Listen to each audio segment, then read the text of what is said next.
விதமாய் நாம் பார்க்கும் பொழுது ஆதி நாட்களில் லைட்டெல்லாம் கிடையாது இல்லைங்களா? லைட் இருந்துச்சுங்களா? ஆமாம், லைட்டெல்லாம் கிடையாது. அப்போ லைட்டு இல்லாத நாளில் என்ன பண்ணாங்கன்னா அந்த லாந்தர் எடுத்துகிட்டு தான் என்ன பண்ணுவாங்க? ஆமாம், லாந்தர் எடுத்துகிட்டு தான் அப்படி போவாங்க. அப்படி போகும் பொழுது அவங்களுக்கு என்ன உண்டாங்க? கொஞ்சம் வெளிச்சம் கிடைக்கும், கொஞ்சம் தான் கிடைக்கும். அப்போ அந்த லாந்தர் வெளிச்சத்தில் என்ன பண்ணுவாங்க எல்லாரும்? அப்படிதானே? ஆமாம், அப்படியே கொஞ்சம் கொஞ்சமாக போயிட்டு இருப்பாங்க, கையில் பிடிச்சிட்டு போயிட்டு இருப்பாங்க. ஒரு தடி ஒன்று கையில் வச்சுருப்பாங்க, ஏதாவது வந்துச்சுன்னா தட்டுறதுக்காக வேண்டி நம்மனா அப்படிலாம் போயிட்டு இருந்தாங்க. சரி, இந்த ஒளி இல்லைன்னு சொன்னால் நமக்கு என்னென்னலாம் கிடைக்கும்? ஒளி இல்லை, இருளாக இருந்துச்சு அப்போ நமக்கு என்ன உண்டாகும்? என்னம்மா? பயம் உண்டாகும். வேற ஆபத்து வரும். சரி, அப்புறம் என்னம்மா? முதல்ல தெளிவான பார்வை கிடைக்கும். முதல்ல நமக்கு என்ன இருக்கும்? இருளை கண்டா நமக்கு என்ன இருக்குங்க? பயம் இருக்கும். ரெண்டாவது, ஒரு தெளிவு இருக்காது. எந்த இடத்துல பள்ளம், எந்த இடத்துல அப்படிங்கிற ஒரு காரியம் தெரியாது. ரெண்டாவது, எங்கேயாவது இடறி விடுவதற்கும் நமக்கு வாய்ப்புகள் அதிகமாக இருக்குது. அதனால அதுவும் நம்மளால முடியாது. ரெண்டாவது, செடியெல்லாம் ஒளி இருந்தால் தான் என்ன பண்ணுங்க? வளரும். அதனால வளர்ச்சிக்கும் அது என்ன செய்யுதுங்க? உதவியாக இருக்கிறது. அப்படிலாம் நம்ம பார்க்குறோம். அவே இப்படின்னு வேற ஏதாவது இருக்குதுங்களா? கொஞ்சம் யோசிச்சா நிறைய சொல்லலாம் இல்லையா? அப்படி இது மாதிரி நிறைய ஒளி இருந்தால் அல்லது வெளிச்சம் இருந்தால் இதெல்லாம் நடக்கும் அப்படிங்கிறதெல்லாம் நம்ம பார்த்துக்கிட்டு இருக்கிறோம். அப்போ நம்முடைய இந்த ஒளிமயமான வாழ்வுக்கு எது நமக்கு தேவை அப்படின்னு சொன்னால் ஒரு வெளிச்சம் நமக்குள்ளாக என்ன செய்யணுங்க? வரணும் இல்லைங்களா? யோவான் எழுதின புஸ்தகம் 1வது அதிகாரம் 4வது வசனம், அவருக்குள் ஜீவன் இருந்தது, அந்த ஜீவன் மனுஷருக்கு ஒளியா இருந்தது என்று சொல்லி வாசிக்கிறோம். அப்போ கடவுளுக்குள்ளாக என்ன இருந்ததாம்? ஆதியிலே வார்த்தை இருந்தது, அந்த வார்த்தை தேவனிடத்தில் இருந்தது, அது தேவனாகவே இருந்தது.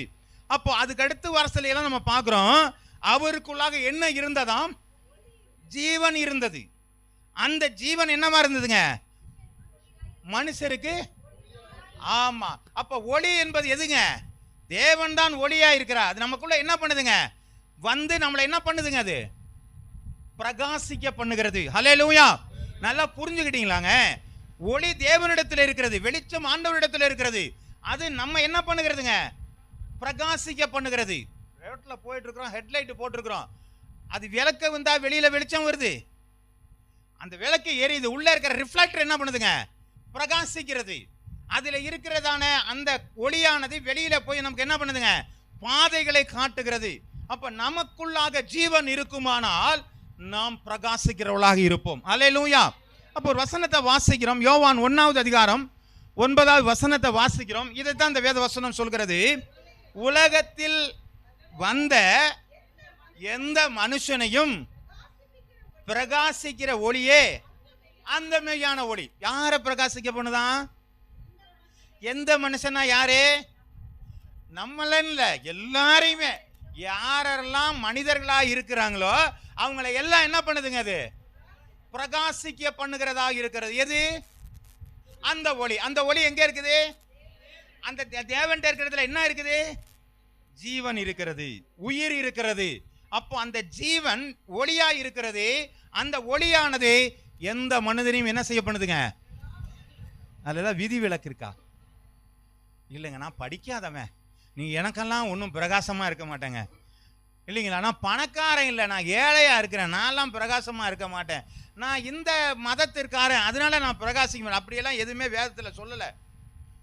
அவர் என்ன சொல்லுகிறார்? எந்த மனுஷனையும் பிரகாசிக்கிறவர். நாம தான் அதுக்கு முயற்சி எடுக்கணும், நாம தான் தாண்டணும். அப்பதான் என்ன செய்யலாங்க? உயரத்தை தாண்ட முடியுமே தவிர என்னால தாண்ட முடியாது. நாம உட்கார்ந்து இருக்கிறவங்களும் உட்கார்ந்து தான் இருக்கணும். முடியும்னா முடியும். ஆமென், அல்லேலூயா. அப்ப இன்னொரு வசனத்தை கூட வாசிக்கலாம். அந்த மத்தேயு எழுதின புஸ்தகம் 5வது அதிகாரம் 14வது வசனம். நீங்கள் உலகத்திற்கு வெளிச்சமாய் இருக்கிறீர்கள், மலையின் மேல் இருக்கிற பட்டணம் மறைந்திருக்க மாட்டாது. ஹல்லேலூயா.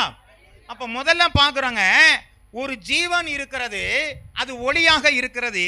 அந்த ஒளியானது எந்த மனுஷனையும் பிரகாசிக்க பண்ணுகிறதா இருக்கிறது. அந்த பிரகாசிக்கிற மனிதன் தான் உலகத்திற்கு எப்படியா இருக்கிறாங்க? வெளிச்சமாய் இருக்கிறான். ஹல்லேலூயா. அப்போ நாம உலகத்துக்கு யாரா இருக்கணும்னு சொல்லியிருக்காரு ஆண்டவரே? வெளிச்சமாயிருக்கிறோம். அப்ப ஒளியானது எனக்குள்ளாக இருக்கிறது. அந்த ஒளிக்கு ஜீவன் இருக்கிறது. அந்த ஜீவன் ஆண்டவராகவே இருக்கிறார். அல்லேலூயா. புரியுதுங்க கான்செப்ட்? ஆமென். தேவன் ஜீவன் உள்ளவர், அவரிடத்துல ஒளி இருக்குது. அந்த ஒளியுள்ள தேவன் எனக்குள்ள இருக்கிறார், எனக்கு வெளிச்சத்தை கொடுக்கிறார். இந்த வெளிச்சம் உலகத்திற்கு பிரகாசமா இருக்கிறது. அல்லேலூயா. அப்ப யாரு தான் உலகத்துக்கு பிரகாசமா இருக்கணும்? நாம தான் பிரகாசமா இருக்கணும். தலை தாழ்த்தி ஜெபம் பண்ணுமா? பரிசுத்தம் உள்ள எங்கள் நல்ல ஆண்டவரே, கேட்கிற வார்த்தை எங்களுக்கு பிரயோஜனமாய் இருக்கட்டும். அநேகருக்கு ஆண்டவரே ஆசீர்வாதமாய் மாற ஆண்டவரே எங்களை அர்ப்பணிக்கிறோம். ஆண்டவரே கர்த்தாவே எங்களை பயன்படுத்தும். மீட்பர் இயேசுவின் நாமத்தில் ஜெபிக்கிறேன் நல்ல பிதாவே, ஆமென். அப்போ வெளிச்சம் இல்லை என்று சொன்னால் அடுத்து என்னதாங்க வருது? இருள் தான் வருது. அப்போ இருள் இல்லை என்று இருள் இருந்துச்சுன்னா அந்த நிலை நமக்குள்ள என்னென்ன கஷ்டமெல்லாம் வருது அது வாசிக்கிறதுக்கு முன்பதாக இந்த வெளிச்சம் எங்கிருந்து வந்தது? முதல்ல ஜீவன் பார்த்தோமாங்க இல்லையா? இது இன்னும் கொஞ்சம் ஆழமா பார்த்தோம்னா ஆதியாகம புஸ்தகம் 1வது அதிகாரம் 3வது வசனத்தை வாசிக்கலாம். தேவன் வெளிச்சம் உண்டாக கடவுது என்றார். அப்ப வெளிச்சம் எங்கிருந்து வந்தது? தேவனிடத்திலிருந்து. அவர் தான் சொன்னார் வெளிச்சம் உண்டாக கடவுது. அப்ப அவருக்குள்ளாக தான் என்ன இருக்குதுங்க? நம்மளாம் பார்த்துருக்கோம், இல்ல சூரியன்ல இருந்து வருது. சூரியனை உண்டாக்கவே இல்லை, முதல்ல வெளிச்சத்தை தான் உண்டாக்குனாரு. அப்ப பகல்ங்கிறத ஆளுவதற்காக சூரியனை உண்டாக்கினார், இரவை ஆளும்படியாக சந்திரனை உருவாக்கினார். அப்ப இரவுக்கும் பகலுக்குமான அதிகாரத்துக்காகத்தான் அதுங்களை படைச்சாரே தவிர வெளிச்சத்திற்காக அவைகளை படைக்கவில்லை. ஆமென். ஏனென்று சொன்னால் தேவன் வெளிச்சத்தை தான் ஆண்டவர் உண்டாக்கி இருக்கிறார். அல்லேலூயா, அல்லேலூயா. இப்போ நம்ம வாசிப்போம், இந்த தேவனுடைய தொடர்பு தான் நம்மளை பிரகாசிக்க பண்ணுகிறது.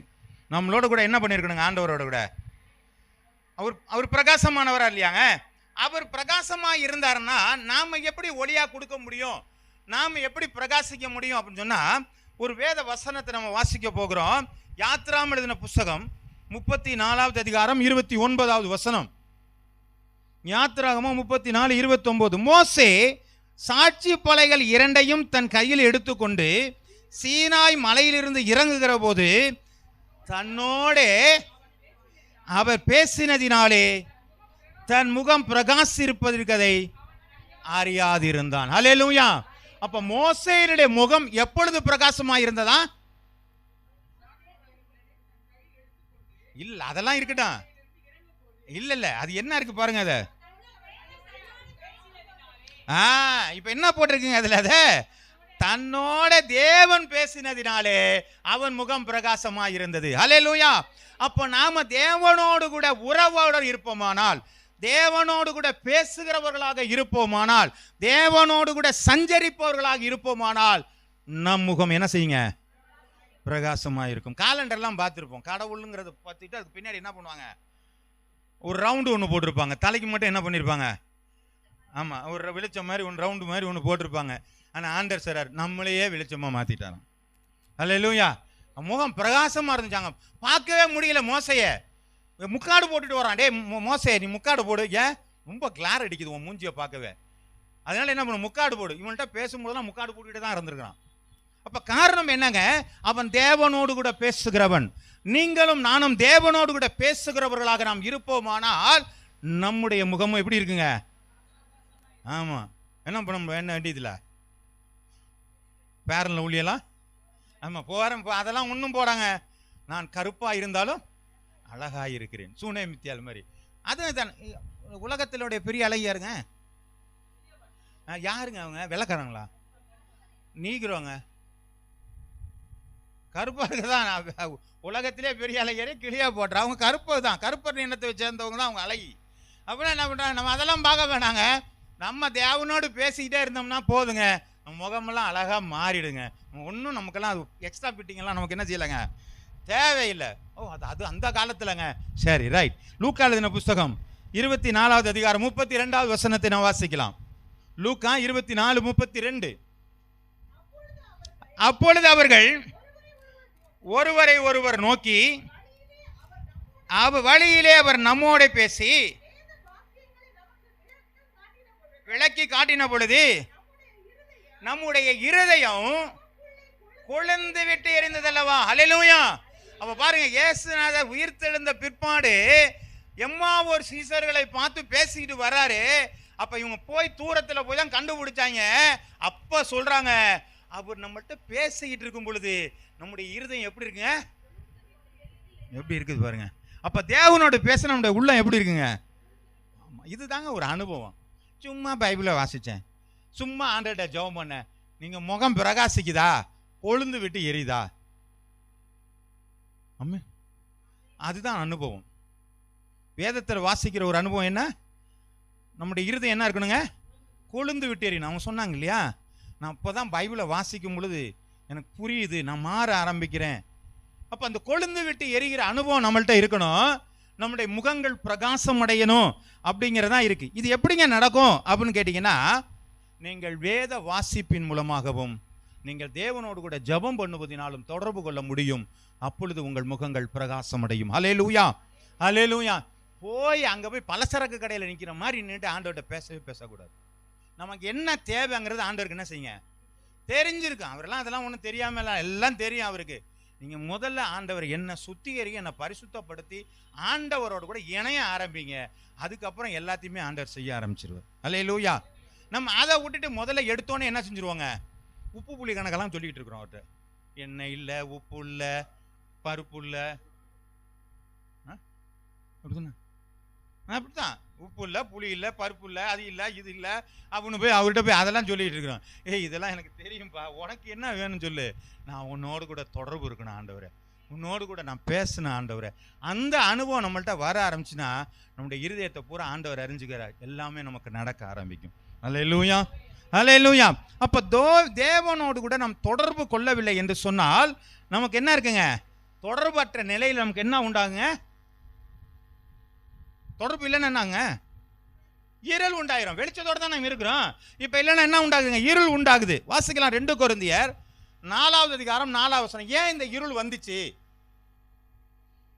தேவனுடைய சாயலாய் இருக்கிற கிறிஸ்துவின் மகிமையான சுவிசேஷத்தின் ஒளி பிரகாசமாய் இராதபடிக்கு பிரபஞ்சத்தின் தேவனானவன் குருடாக்கிட்டாங்க. என்னைக்கு தேவனோடு கூட தொடர்பு அற்று போகுதோ, தேவனோடு கூட நாங்க ஜெபம் பண்ணலையோ, வேத வாசிப்பு என்னைக்கு இல்லையோ, அன்னைக்கு அவர் வந்து உள்ள என்ன பண்ணிடுறாருங்க, இருளை கொண்டு வந்து விட்டுறாரு. மனதை என்ன பண்ணிட்டாருங்க, அவரு குருடாக்கி வச்சுட்டு போயிட்டான். ஆமே, ஆமே.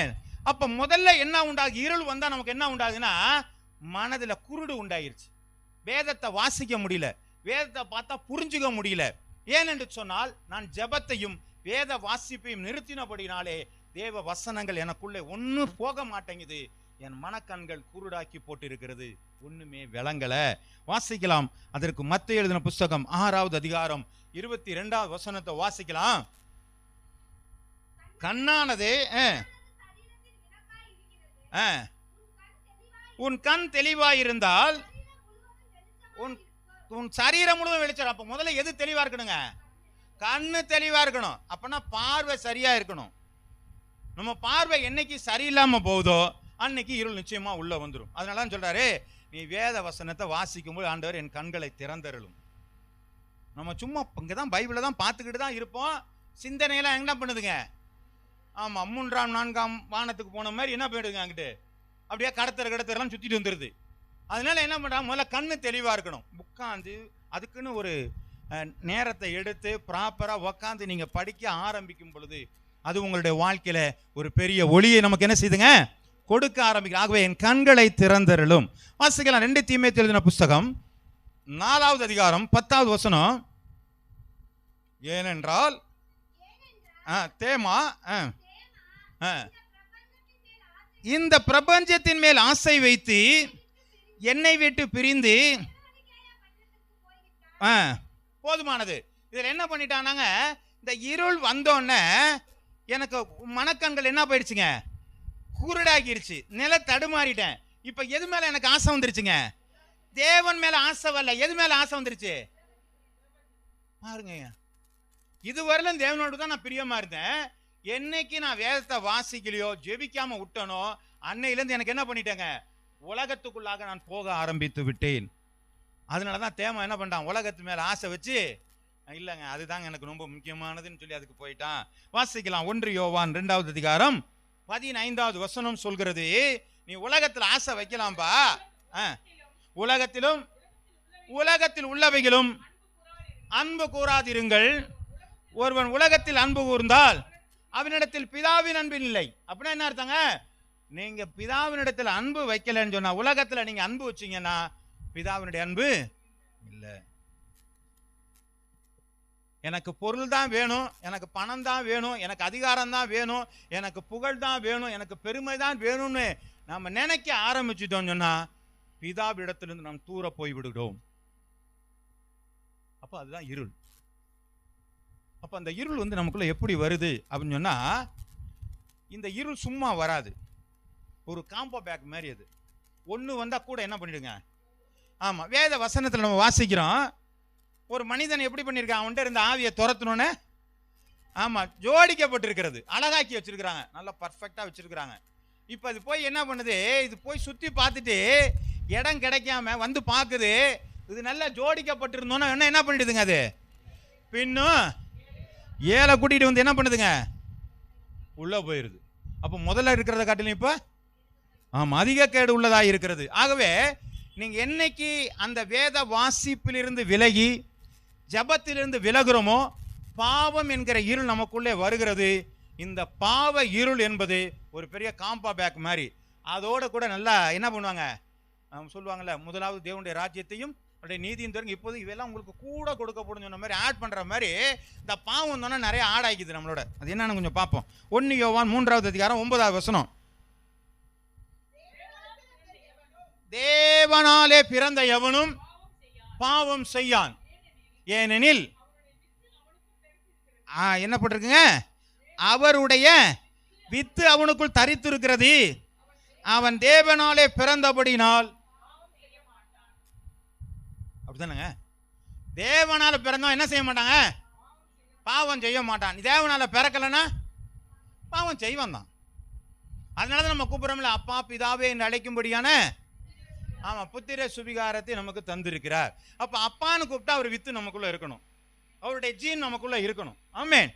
அப்ப அவருடைய ஜீன் எனக்குள்ள இருந்துச்சுன்னா நான் பாவம் எனக்குள்ள வராது. ஆமென். இந்த பாவம் என்கிறது எல்லாம் என்ன சொல்றோம்னா, அது என்னங்க பாவம்னா, அநீதி எல்லாம் பாவம் தான். ஆமென். என்ன இருக்குங்க, அநீதி எல்லாம் பாவம் தான். அப்படிதான் வேதம் சொல்கிறது. நன்மை செய்ய அறிந்திருந்தும் அது செய்யாது போனால் அதுவும் பாவம் தான். எனக்கு நன்மை செய்யணும் முடியும், ஆனா நான் செய்யலைன்னு சொன்னா இதெல்லாம் பாவம். என்ன தெரியுதா, இந்த இந்த அந்த காம்போ பேக்னு சொன்னேன்ல, ஒரு அப்படியே மொத்தமாக வரும்னு சொன்னோம்ல, அது என்னன்னு பார்ப்போம். முதல்ல வாசிக்கலாம். ஏசாயா எழுதின புஸ்தகம் 24வது அதிகாரம் 5 - 6. முதல்ல பாவங்கிற அந்த இருள் நமக்குள்ள வந்துருச்சு, பாவம் செய்ய மாட்டான்.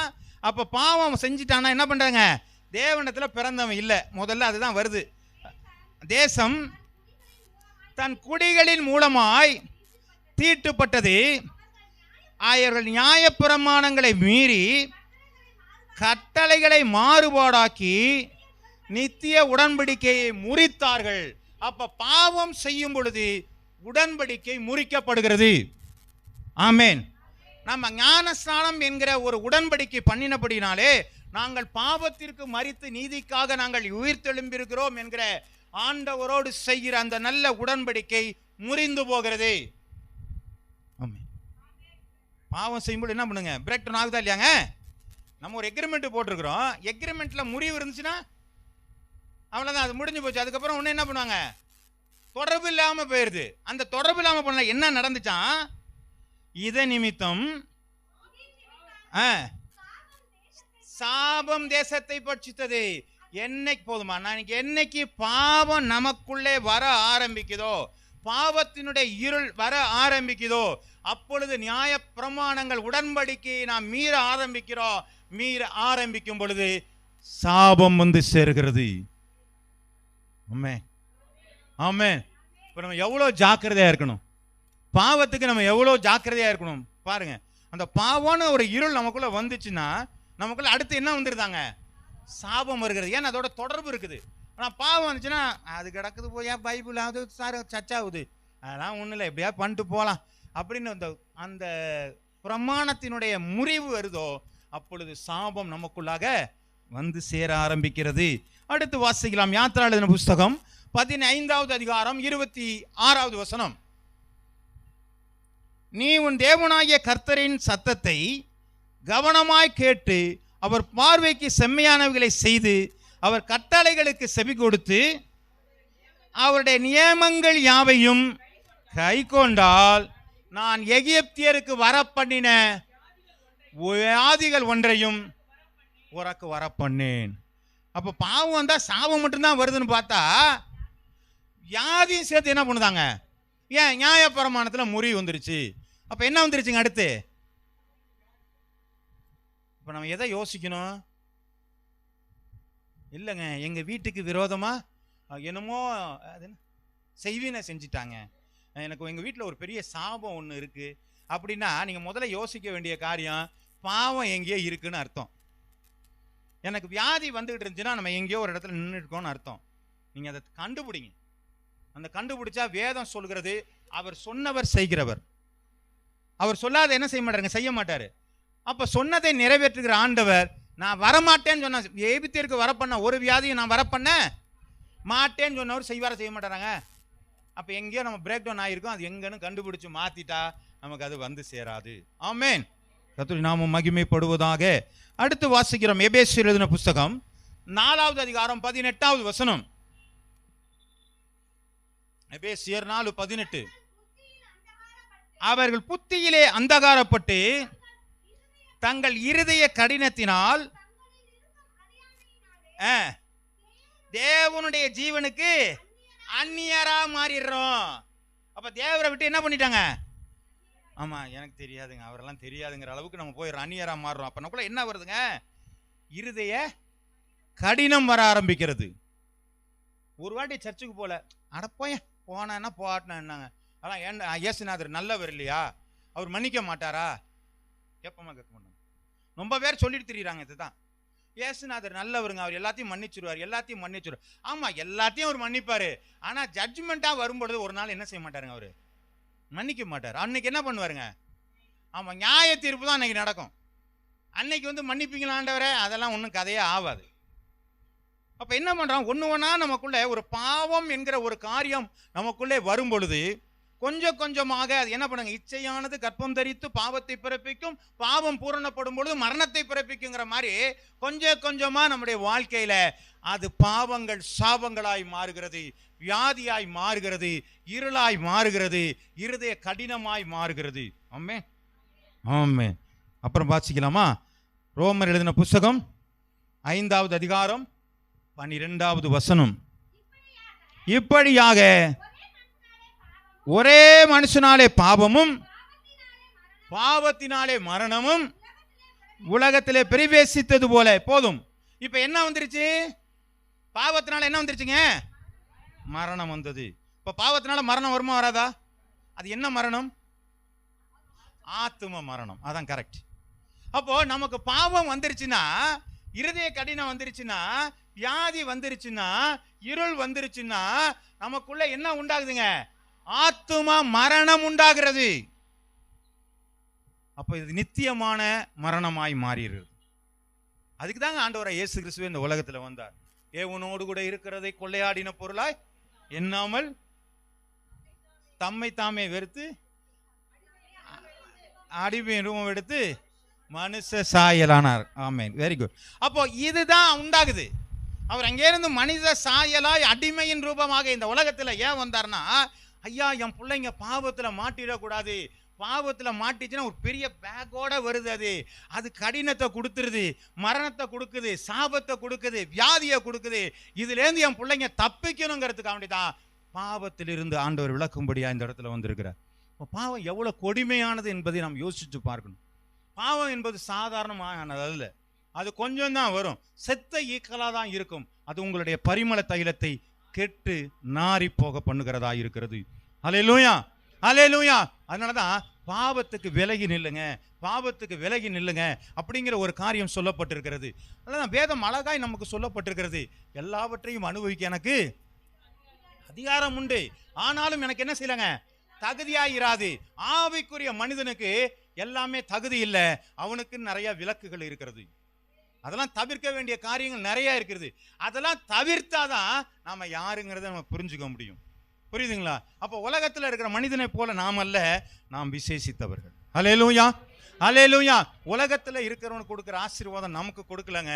நமக்கு கொடுக்கிற ஆசீர்வாதம் நித்தியமான ஆசீர்வாதம். அதை ஒரு மனுஷனும் எடுத்துக்கொள்ள முடியாது. அதனால ஆண்டவர் சொல்கிறார், கர்த்தருடைய ஆசீர்வாதமே அது ஐஸ்வர்யத்தை தரும், ஒரு நாளும் அதனோடு கூட வேதனையை கூட்டார் என்று சொல்லப்பட்டிருக்கிறது. கர்த்தருடைய நாம மகிமைப்படுவதாக. நாம் பாவத்திற்கு எச்சரிக்கையா இருக்க வேண்டும். அப்ப பாவம்ங்கிறது எப்பதாங்க தெரியும் சொன்னா, வேத வாசிப்புல தான் தெரியும், ஜபத்துல தான் தெரியும். இதுதான் ஆண்டவரோடு கூட தொடர்புடையதா இருக்கிறது. ஆண்டவர் சொல்கிறாரா இல்லையாங்க, முதல்ல பாதரட்சியை கழட்டி போடு, அது வேண்டாம். அப்ப ஆயுப்பட்டத்தை பிடிக்கும்போது சொல்றாரு, உன் பாளையத்துல தீட்டு இருக்குப்பா. ஆமே இல்லைங்களா? ஆரோனுக்கு எதிராக இருந்தவர்கள் சொல்றாங்க, உன் கோலை எல்லாம் எடுத்துட்டு வா, நான் யாரு, நான் தேர்ந்தெடுக்கிற மனிதனை காட்டுகிறேன்னு சொல்லி ஆண்டவருடைய சமூகத்துல தாங்க ஆலோசனை இருக்கிறது. இன்னைக்கு நிறைய நம்ம ஆலோசனை வைக்கிறோங்க. ஏதாவது ஒரு பிரச்சனைனா, ஏதாவது ஒரு தேவை என்று சொன்னால் நாமளே முயற்சி செஞ்சுட்டு இருக்கோம். நிறைய முயற்சி செய்யறோம். இது நடக்குமா நடக்காதா, எப்படியாவது நான் செஞ்சிருவேன், அப்படியெல்லாம் பண்ணிடுவேன். முதல்ல தேவ சமூகத்தில் உட்கார கத்துங்க. தேவ சமூகத்தில் உட்கார்ந்து அவரோட பேசும் பொழுதுதான் அவர் நமக்கு அநேக வாசல்களை நமக்கு என்ன செய்வாருங்க, திறந்து கொடுப்பார். அதனால சொல்றாங்க, ஒரு வழியாய் உனக்கு வருவார்கள், 7 வழியா புடுங்கி ஓடிடுவாயா. அதனால நீ என்ன பண்ணுங்க, அங்க உட்கார்றதுதான் நல்லது. அந்த தேவ சமூகம் தான் நமக்கு ஒரு வெளிச்சத்தை கொடுக்கிறது. தேவனோடு கூட பேசுகிற அந்த ஜபம் தான் நமக்கு ஒரு பிரகாசத்தை கொடுக்கிறது. இந்த பிரகாசம் எதற்காக நாம் பயன்படுகிறது? அப்ப நம்மளாம் யாருங்கன்னா, வெளிச்சத்தின் பிள்ளைகளாக நாம் என்ன செய்யறோங்க, இருக்கிறோம். ஆமென். நம்மளாம் வெளிச்சத்தின் பிள்ளைகளா? ஆமென். கர்த்தரை நாம் மகிமைப்படுவதாக. அப்போ நாம வெளிச்சத்தின் பிள்ளைகளா இருந்தா நமக்குள்ள என்ன இருக்கணுங்க, வெளிச்சம் இருக்கணும் இல்லையா? ஆமென். ஆமா, பல்பு இருக்குது, கரண்ட் இருக்கா இல்லையாங்கிறத காட்டில் சுவிட்சு போடணும் தான், போட்டாச்சு. பல்பும் இருக்குது, எரிய மாட்டேங்குதுன்னா என்ன அர்த்தம், ஃபியூஸ் போச்சுன்னு அர்த்தம். அப்படியும் போயிடும். இல்லை பல்பு இருக்கு, கரண்ட் இருக்கு, எல்லாம் இருக்குன்னா என்ன ஆகலை, சுவிட்சு போடலைன்னு அர்த்தம். அப்போ ஏதோ ஒரு தொடர்பு இல்லாதனால பல்பு என்ன செய்யலைங்க. அப்போ நாம தொடர்போட இருந்தால் நம்ம என்ன பண்ணியிருப்பாங்க? ஆமே ஆமே. அப்போ நம்மளாம் தொடர்போட உடையவர்கள் தானேங்க. சத்தம் குறைவா இருக்குது. தொடர்பு இருக்கா? இல்லைன்னாலும் பரவாயில்ல, நேரிலேருந்து ஆரம்பிச்சுக்கோங்க, கவலைப்படாதீங்க. ஆமே, கையை வைத்து சொல்லிடுங்க. ஆமே, நான் பிரகாசிக்க போகிறேன், எழும்பி பிரகாசி. அது வரலாம் உட்கார்ந்து இருந்தேன், இனிமே என்ன பண்ண போறேன், எழும்பி பிரகாசி. ஒளி வந்தது, நான் இனிமே நான் எழும்புறேங்க. என்னைக்கு வசனத்தை கேட்கிறோமோ அப்பதாங்க நம்ம மாறுவோம். நான் இதுவரையிலும் நான் சோர்ந்து உட்காந்துருக்கேன், பரவாயில்லங்க, இதுவரையிலும் ஆண்டவர் நமக்கு கிரேஸ் கொடுத்துட்டாரு, இந்த வசனம் கேட்டாச்சுல, இனி நான் என்ன பண்ணிடுவாங்க, இனிமேலும் எலும்புலன்னா தான் பிரச்சனை. ஏன், அடிக்கடி கடிந்து கொள்ளப்பட்டும் தன் பிடரியை கடினப்படுத்தும் சகாயமின்றி சடுதியில் நாசமான்னு சொல்லியிருக்கு. ஒரு வாட்டி தெரியாம இருக்கிறவர்களும் நல்லது, தெரிஞ்சதுக்கு அப்புறமும் என்ன பண்ணா இருக்குங்க, ஆண்டவருக்கு எதிர்த்து நிக்க நம்மளால முடியவே முடியாது. சரி, அப்ப நாமெல்லாம் வெளிச்சம்னா நமக்குள்ள ஏதோ ஒன்று நடக்கணுமா இல்லையா, பிரகாசிக்கணுமா இல்லையாங்க, வெளிச்சம் வரணுமா இல்லையாங்க. என்னமோ ஒரு கலர், அது சிவப்பு கலரோ பச்சை கலரோ மஞ்சள் கலரோ ஏதோ ஒரு கலர் வெளிச்சம் வரணுமா நம்மங்க. அது என்ன கலராக வேணாலும் இருக்கட்டும். சோத்திரம். வாசிக்கலாம். 1 தெசலோனிக்கேயர் 5வது அதிகாரம் 5வது வசனம். நீங்கள் எல்லோரும் வெளிச்சத்தின் பிள்ளைகளும் பகலின் பிள்ளைகளுமாய் இருக்கிறீர்கள். நாம் இரவுக்கும் இருளுக்கும் உள்ளானவர்கள் அல்ல. அப்பெல்லாம் நம்மளாம் யாருங்க, இருளுக்கு அதோட தொடர்பு இல்லாதவங்க. நம்மளாம் யாருங்க, என்ன பண்ணுங்க, வெளிச்சத்தின் பிள்ளைகளும் பகலின் பிள்ளைகளுமா இருக்கிறோம். அப்பெல்லாம் நம்ம யாருங்க, கையை வச்சு சொல்லுவோமா, நம்மளாம் வெளிச்சத்தின் பிள்ளைகள். ஆமென். நாங்கெல்லாம் வெளிச்சத்தின் பிள்ளைகள். சொல்லுங்க, அறிக்கை எடுங்க, தப்பு கிடையாது. நம்ம அறிக்கையிட ஆசீர்வாதமா இருக்கும். ஆமென். நாங்கள் வெளிச்சத்தின் பிள்ளைகள், எங்களை அப்படியே மாற்றுங்க ஆண்டவரே, எங்களை மாற்றுங்க ஆண்டவரே. சோத்திரம். அப்படியே உங்களை மாற்றுவாராக. அப்ப வாசிக்கலாம், நாம் வெளிச்சத்தின் பிள்ளைகளா இருந்தால் மத்தேயு எழுதின புஸ்தகம் 5வது அதிகாரம் 14வது வசனம் இப்படியாக சொல்கிறது, நீங்கள் உலகத்திற்கு வெளிச்சமாய் இருக்கிறீர்கள், மலை மேல் இருக்கிற பட்டணம் மறைந்திருக்க மாட்டாது. நீங்கள் வெளிச்சத்தின் பிள்ளைகளாக இருக்கிறபடினாலே நீங்கள் மலையின் மேல் வைக்கப்பட்டு இருக்கிறீர்கள். அல்லேலூயா. மலை மேல் வைக்கப்பட்டிருக்கிற வெளிச்சம் என்ன செய்யாதுங்க? ஆமா ஆமா, உலகத்துக்கே நம்ம யாருங்க? உலகத்துக்கே யாருங்க நம்ம? அப்ப இயேசுநாதர் இல்லையா? இயேசுநாதர் இல்லையாங்க? புரியலையே. இயேசுநாதர் வெளிச்சமா, நாம வெளிச்சமா? இதுல என்ன போட்டிருக்கு? நீங்கள் உலகத்திற்கு வெளிச்சமா இருக்கிறாங்க. அப்ப ஆண்டவர் வெளிச்சமா வெளிச்சம் இல்லையா? அவர் நமக்குள்ளே இருக்கிறார், நமக்குள்ளே இருந்து நம்மளை பிரகாசிக்க பண்ணுகிறார். ஆகவே நம்முடைய பிரகாசம் தான் உலகத்துக்கு எப்படியா இருக்குதுங்க?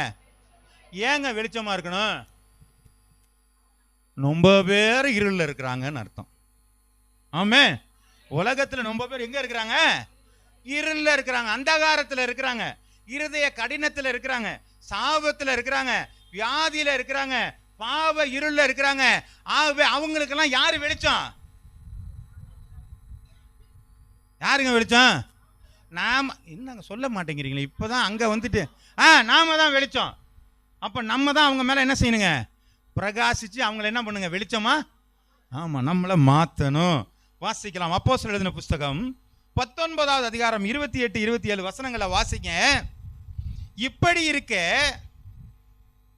கைகளினாலே செய்யப்பட்ட தேவர்கள் அல்லவென்று இந்த பவுல் என்பவன் சொல்லி எபேசிலே மாத்திரமல்ல கொஞ்சம் குறைய ஆசியா எங்கும் அநேக ஜனங்களுக்கு என்ன செஞ்சாருங்க? என்ன செஞ்சாருங்க? போதித்து அவர்கள் வசப்படுத்தி கொண்டான். கேட்டும் இருக்கிறீர்கள்.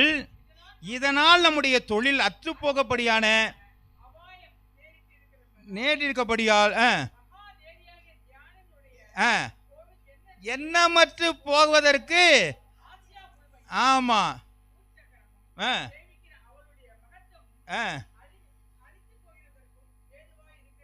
இப்ப இது புரியுதா? என்ன புரியுது? தியானாளுடைய அந்த விக்கிரக கோவிலுக்கு முன்னாடி போய் இவர் போதிக்கிற போதிப்புல அந்த விக்கிரகம் செய்யறவனுக்கெல்லாம் வேலை இல்லாம போயிருச்சான். நமக்கு என்ன ஒரு பயம்னா, அவன் அந்த சாமி சூளம்லாம் ஏத்திட்டு வருது, அது பார்க்கவே பயங்கரமா இருக்கு, அது நம்மளை அடிக்கும், கண்ணை குத்தும், வயிற்றெல்லாம் கிழிச்சிரும். என்னங்க ஆமா, இப்படியெல்லாம் அவங்க சொல்லி வச்சிருக்கிறதுனால அதை கையை நீட்டி கூட பேசுறதுக்கு நம்ம என்ன பண்றாங்க? ஏன்? அப்ப உங்களுக்கு இருக்கிற வெளிச்சம் போயிருச்சுன்னு அர்த்தம். ஆமென். அப்ப நம்ம வேதம் என்ன சொல்லுது? உலகத்தில் இருப்பவரை காட்டிலும் உங்களிடத்தில் இருக்கிறவர் பெரியவர். ஐயா, கண்ணிருந்தும் பார்க்காது, காதிருந்தும் கேட்காது, வாயிருந்தும் பேசாது. ஆண்டவர் பனைமுறை நெட்டையா இருக்கிற மாதிரி அது நெட்டையா நின்றுட்டு போயிட்டு இருக்கு. அது ஒண்ணுமே பண்ணாதப்பா. நீ அதை போய் பிடிச்சிட்டு பயந்துகிட்டு இருக்கிறேன்னு சொன்னோம்னா நம்ம கதி என்ன இருக்குதுங்க? அப்ப நான் பிரகாசமாக இருந்தா எப்பா அது டம்மி பீஸுப்பா. எப்படிங்க சொல்லுவோமா? கொஞ்சம் பயமா தான் இருக்கு. அப்படித்தானுங்களா? சொல்லலாங்க, ஒன்றும் தப்பு இல்லைங்க. ஏன்? ஆமா, தாவீது முன்னாடி இருக்கிற கோலியாத்தை பார்க்கல, தன்னோடு கூட இருக்கிற தேவனை பார்க்க ஆரம்பிச்சார். அதனாலதான் சொல்றாரு, நீ நிந்தித்த சேனைகளை என்ன சொல்றாங்க? இஸ்ரவேலின் தேவனாகிய சேனைகளுடைய நாம ராணுவத்தின் நாமத்தினால நான் வர்றேங்கிறான். அப்ப அவருக்கு பின்னாடி இருக்கிற தேவனை தான் பார்த்தானொழிய முன்னாடி இருக்கிற கோலியத்தை பார்க்கல. உலகத்தில் இருக்கிற எல்லா விக்கிரகங்களும் கட்டோடு ஒளிந்து போம் என்று சொல்லி வேதம் சொல்கிறது. உங்களுக்குள்ளே இருக்கிறவர் அவர் ஜீவனுள்ளவராய் இருக்கிறார். அவர் மரித்து உயிர் தெழுந்து நேற்றும் இன்றும் சதா காலங்களிலும் உயிரோடு இருக்கிறவராய் இருக்கிறார். அவரை தவிர பாவத்தை மன்னிக்கிறதற்கு உலகத்தில் வேற எதுவுமே கிடையாதுங்க. நீ போய் அங்க குளிமா இங்க குளிமா அதை செய்யுமான்னு சொல்லுவா தவிர அடுத்த வருஷம் போய் தான் குளிப்பான். ஏன்? போன வருஷம் என்னாச்சுப்பா? புரியுதாங்க? அந்த மாதிரி தான காரியங்கள் செய்வோம். நம்மளும் நிறைய பேர் சில காரியங்கள். எனக்கு சமீப காலத்தில் ஒரு சின்ன இதில் சம்மந்தப்பட்டதில் ஒரு காரியத்தை நான் திரும்ப சொல்வதற்கு ஒரு காரணத்தோடு சொல்கிறேன். ஒரு வீட்டில் ஒரு ஃபங்க்ஷன் ஒன்றுக்கு போயிருந்தேன். அப்போ முதல்ல என்ன சொன்னாங்க, இப்போ ஒரு வாட்டி ஜெபம் பண்ணிவிடுங்க, அதுக்கப்புறம் கொஞ்சம் நேரம் கழித்து எல்லாருக்காலும் ஜெபம் பண்ணிடலாம் அப்படின்னாங்க. இப்போ முதல்ல ஜெபம் சரியான ஜெபமா, ரெண்டாவது ஜெபம் சரியான ஜெபமான்னு அவங்கள்ட்ட கேட்டேன். இல்லை, நீங்கள் என்ன எதாக எப்படி பேசுகிறீங்க?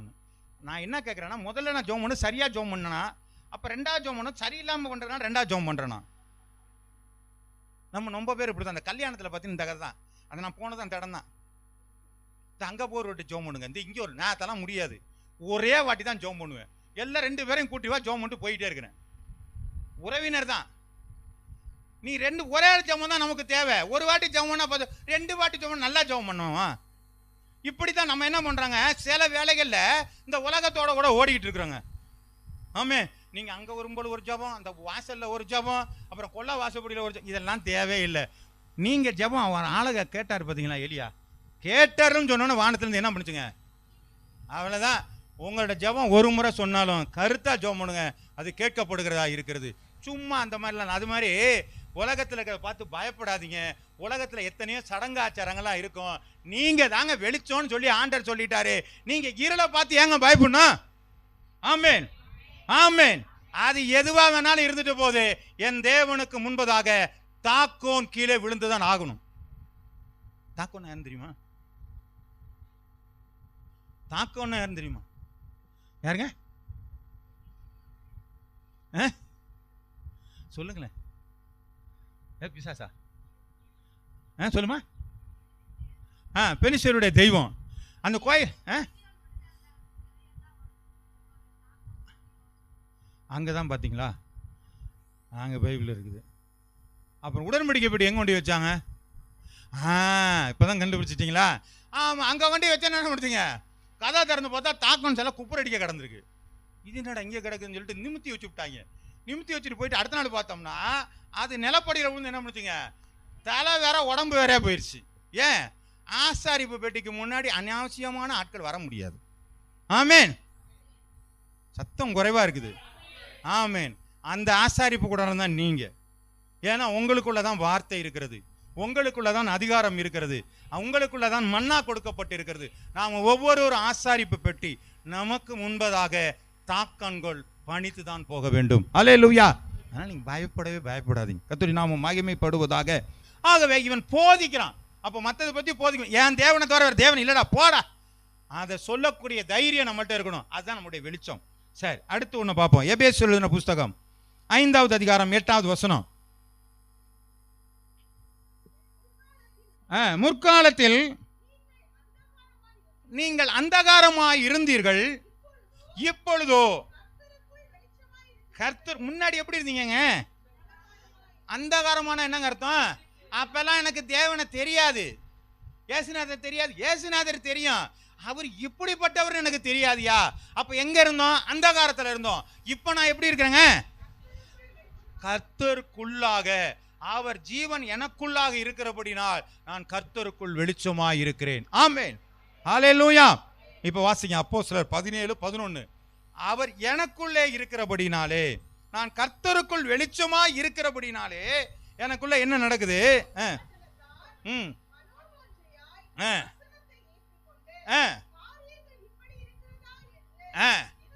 தினந்தோறும் வேதங்களை ஆராய்ந்து பார்த்தபடினாலே தெசலோனிக்கர் உள்ளவர்களை பார்க்கிலும் நற்குணசாலிகளாய் இருந்தார்கள்.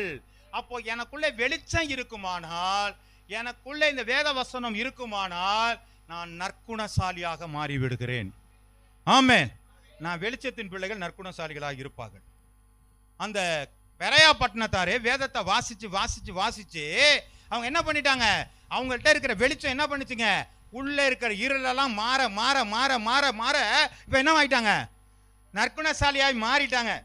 வசனத்தை வாசிச்சோன்னு உள்ள போகுது. அன்பு சகலத்தையும் மூடும், சகலத்தையும் சகிக்கும், இருமாப்பா இராது, பெருமை பாராட்டது. ஐயோ, அப்ப இனிமே கோபப்படக்கூடாது. ஆமா, கோபப்படக்கூடாது. ஆமே, ஆமா. இப்படியெல்லாம் பார்க்கும்போது என்ன பண்ணாங்க? ஒவ்வொரு என்ன சொல்றாங்க, ஒரு பெண்ணை இச்சையோடு பார்த்தால் அவளோடு கூட விபச்சாரம் செய்தாய். ஐயோ, இதுவா? ஐயோ ஆண்டவரே, என் எண்ணத்தை மாத்துங்க. அப்ப எனக்குள்ள என்ன பண்ணுங்க? இந்த வேத வசனத்தினுடைய வெளிச்சம் எனக்குள்ளே பிரகாசிக்க பிரகாசிக்க நான் நற்குணசாலிகளாக மாறிக்கொண்டே இருக்கிறேன். நான் முதல்ல இருந்த ஆளு இல்ல, இப்ப வேற ஆளு. நான் தேவ சாயலாய் மாறிக்கொண்டிருக்கிறேன். ஏன் என்று சொன்னால் எனக்குள்ளே ஜீவன் இருக்கிறது. அந்த ஜீவன் பிரகாசிக்கிறது. அது என்னை மாத்திரமல்ல, உலகத்தில் இருக்கிற கர்த்தருடைய பிள்ளைகள் யாவரையும் பிரகாசிக்க பண்ணுகிறதா இருக்கிறது. அல்லேலூயா. வாசிக்கலாம். யோவான் எழுதின புஸ்தகம் 15வது அதிகாரம் 4வது வசனம். என்னில் நிலைத்திருங்கள், நானும் உங்களில் நிலைத்திருப்பேன்.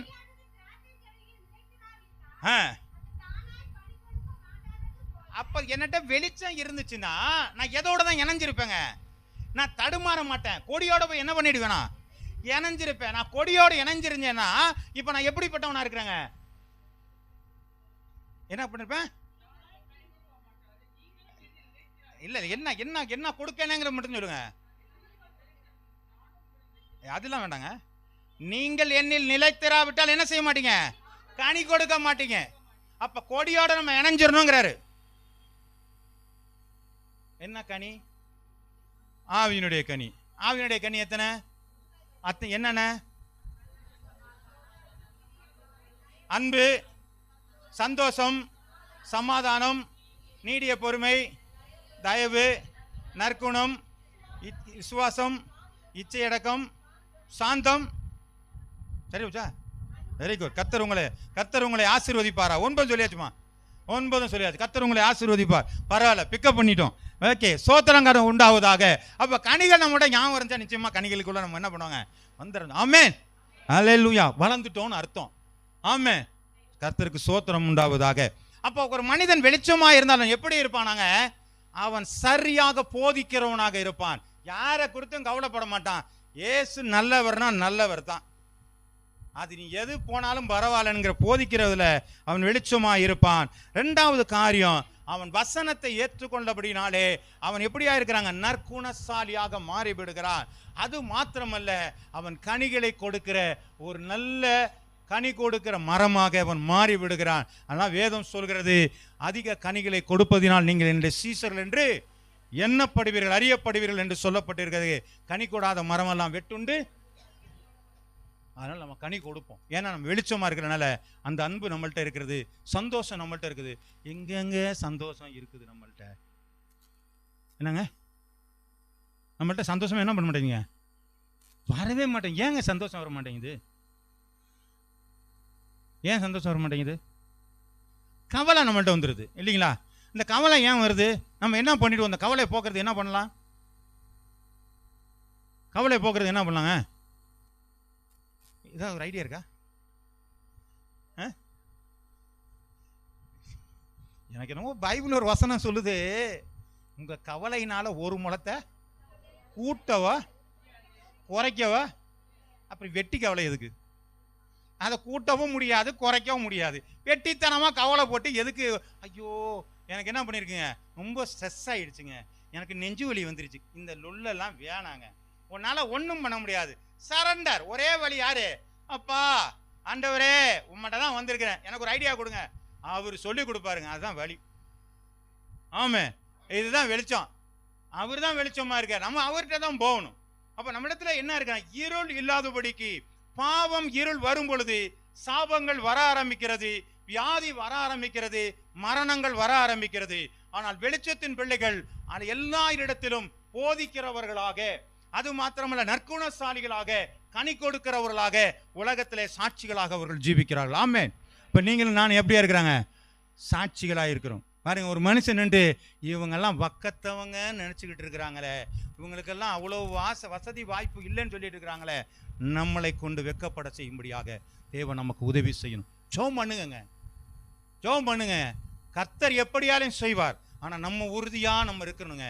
அந்த உறுதி தான் அநேகருக்கு சாட்சியம். நம்மளால தான் முடியும். நம்மளை கொண்டு தான் செய்ய போகிறார். அந்த வைராக்கியம் நம்மள்ட்ட. என்ன கொண்டு என்ன செய்ய போறீங்க? அதை உட்காந்து ஜெபம் பண்ணுங்க. நீங்க அதுவா இதுவா ஒத்தையா ரெடி அதெல்லாம் ஒன்றும் போட வேணாம். என்னை கொண்டு செய்யறேன்னு சொல்லிட்டீங்க, எப்படி செய்ய போறீங்க சொல்லுங்க ஆண்டவரே, நான் செய்யறேன்.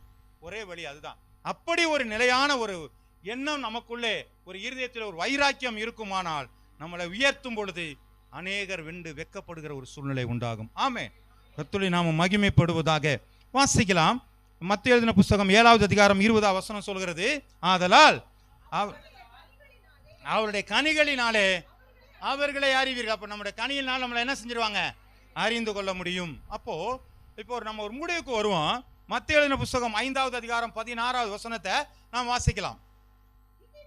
இவ்விதமாய் மனுஷர் உங்களுடைய நற்கிரியைகளை கண்டு பரலோகத்தில் இருக்கிற தேவனை மகிமைப்படுத்தும்படி உங்கள் வெளிச்சம் அவர்களுக்கு முன்பதாக பிரகாசிப்பிக்க கடவுது.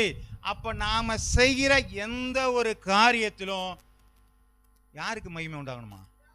தேவனுக்கு மகிமை உண்டாகும்படிக்கு நம்ம வெளிச்சம் பிரகாசிக்கமா இருக்கணும். அப்ப என்ன செய்றாங்க? நம்மளை பார்த்து ரோட்ல போறோம்னு சொன்னோம், அவன் கும்பிடுற சாமி நல்ல சாமி. ரொம்ப கொலைக்கலா பேசணும். நம்ம கிராமங்கள் அப்படிதான் சொல்லுவாங்க, இவங்க கும்பிடுற சாமி நல்ல சாமியா, நல்லா ஆசீர்வதிக்குதியா. ஆமே, ஆமா. அந்த வார்த்தை வரணும்னா நம்ம நடக்க, நம்முடைய பேச்சு, நம்ம போய் நின்று அங்கே போய் நின்று, ஏங்க எங்கள் வீட்டில் பெரிய தொந்தரவுங்க, ஏங்க எங்கள் வீட்டில் அவ்வளோ கஷ்டங்க, இப்படி நான் சொல்லிட்டு இருந்தோம்னா எங்கள் வீட்லேயே அதுதான் இருக்குது, உன் வீட்லேயும் அதான் இருக்குன்னா நீ என்ன பெரிய ஆளான்னு கேட்பாங்க. இல்லைங்க, பாருங்க, பவுல் அப்போஸ்தலன் வாழ்ந்திருக்கவும் தெரியும், தாழ்ந்திருக்கவும் தெரியும், எல்லாவற்றிலும் மனோரம்யமாக கற்றுக்கொண்டேன். அப்போ அதுதாங்க சந்தோஷம். யோபு போல சொல்லணும், கர்த்தர் கொடுத்தார், கர்த்தர் எடுத்தார், கர்த்தருடைய நாமத்துக்கு ஸ்தோத்திரம் உண்டாவதாக. நமக்கு அந்த அனுபவம் நமக்குள்ள வந்துச்சுன்னா பார்க்கறதுனா, டேய் என்னடா இதுக்கெல்லாம் கவலை பண்ண, எதுக்கடா நான் கவலை பண்ணணும், எல்லாத்துக்கும் ஆண்டவர் இருக்கிறார், எல்லாத்துக்கும் ஆண்டவர் இருக்கிறார். அப்படி ஒரு வாழ்க்கை நாம் வாழும் பொழுது தேவநாமம் மகிமைப்படுகிறது. ஏனென்று சொன்னால் நீங்களும் நானும் உலகத்திற்கு இருளானவர்கள் அல்ல, வெளிச்சமாக பிரகாசிக்கிறோம். அதனால தான் வேதத்தில் அவன் என்ன செய்றாங்க, வெளிச்சமாக இருந்தால் அவனுக்குள்ளே நீங்களும் கொஞ்ச காலம் சந்தோஷமாக இருக்க கலிகூர்மா இருந்த மத்தேயு 5 சில்லறை நினைக்கிறேன், அதில் வசனம் இருக்கிறது. அவன் உலகத்திற்கு ஒளியாக இருந்தான், அவனிடத்தில் நீங்களும் கொஞ்ச நாள் கலிகூர்ந்து மகிழ்ந்திருப்பீர்கள் அப்படின்னு சொல்லி ஒரு வசனம் இருக்குது. இருக்குதா? இல்லை இல்லை இல்லை, அதில் யோவான்ல